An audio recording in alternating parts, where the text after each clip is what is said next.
نبی کریم صلی اللہ علیہ وسلم رمضان آتا تو آپ قرآن پاک کا دور کرتے، جبریل علیہ السلام آتے، جبریل آپ کو قرآن سناتے، نبی علیہ السلام جبریل کو سناتے۔ یہ سنت ہے، ہم نے بھی کوشش کر، اور آخری سال آپ نے 2 مرتبہ دور کیا تھا۔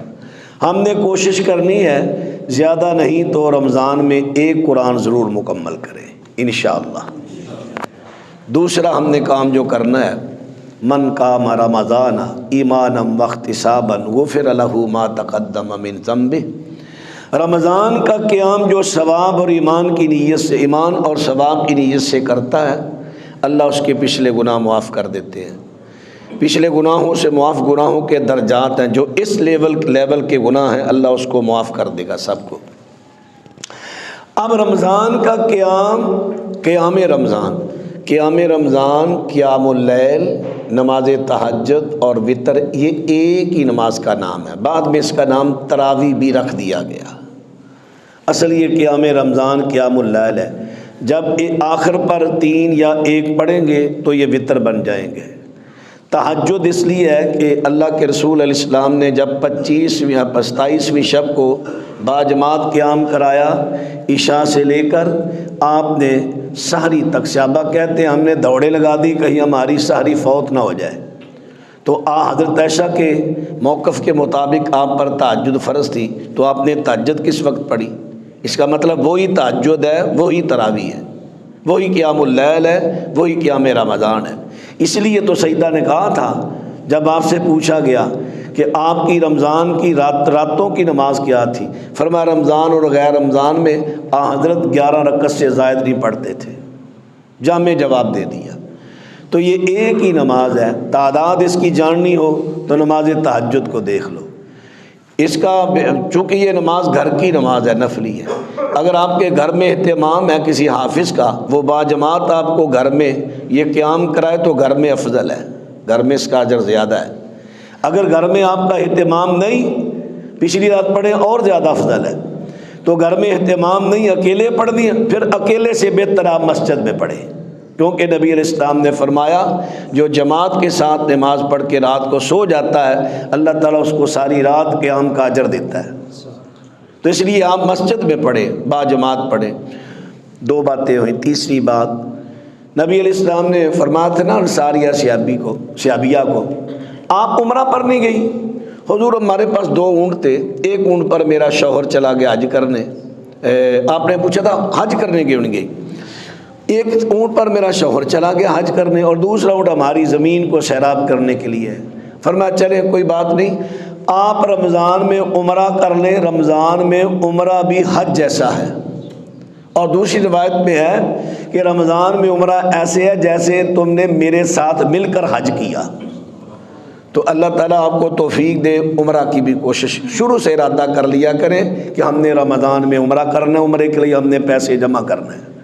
جب انسان ارادہ کرتا ہے اللہ تعالیٰ راستے ہموار کر دیتا ہے۔ 3 کام ہوئے۔ چوتھا کام جو ہم نے رمضان میں خصوصی طور پر کرنا ہے،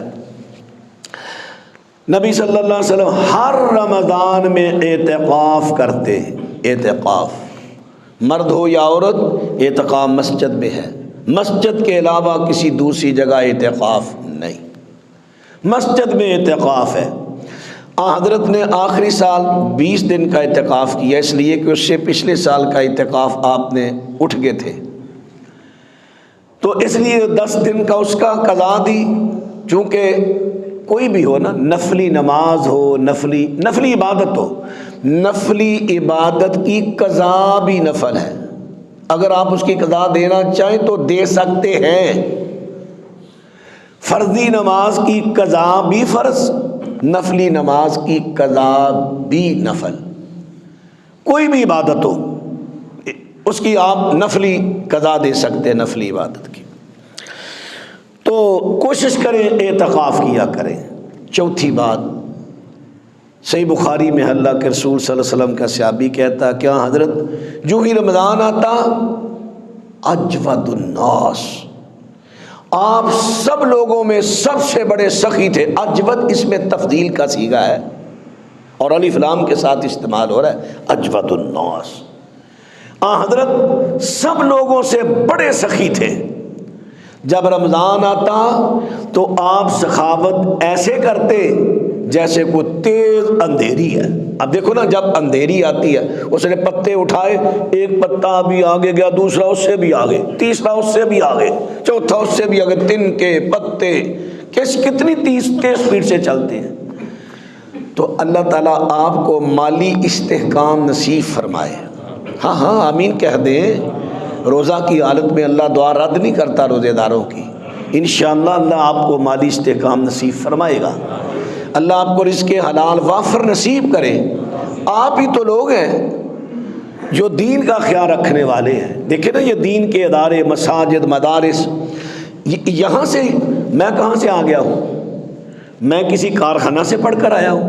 کسی فیکٹری سے نہیں، میں مدرسہ سے پڑھا ہوں. آپ کو جو دین سنا رہا ہوں، مولانا سلیم آصف صاحب کہاں سے پڑھے ہیں؟ مدرسہ سے پڑھے ہیں.